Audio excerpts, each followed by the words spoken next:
అమరావతిలో కీలకమైన టవర్ల నిర్మాణానికి ఏజెన్సీలకు పనుల అప్పగింతకు ఆమోదం తెలిపింది ఏపీ ప్రభుత్వం.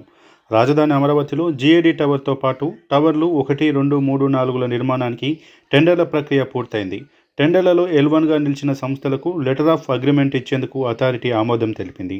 జీఏడీ టవర్ పనులను 882 కోట్లకు, ఎన్సీసీ సంస్థ హెచ్ఓడి టవర్లు 1, 2 టెండర్లను 1487 కోట్లకు, షాపూర్జీ సంస్థ టవర్లు 3, 4 పనులను ఎల్&టీ సంస్థ 1303 కోట్లతో దక్కించుకుందన్నారు మంత్రి నారాయణ.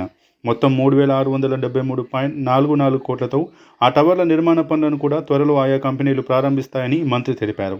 పాలన సులభంగా ఉండాలని, ప్రజలు పలుచోట్లకు తిరగకుండా ప్రజా పరిపాలన సులువుగా ఉండేందుకై పరిపాలన అంతా ఒకే చోట ఉండేలా ఈ 5 టవర్ల నిర్మాణ పనులను చేపట్టడం జరిగిందన్నారు.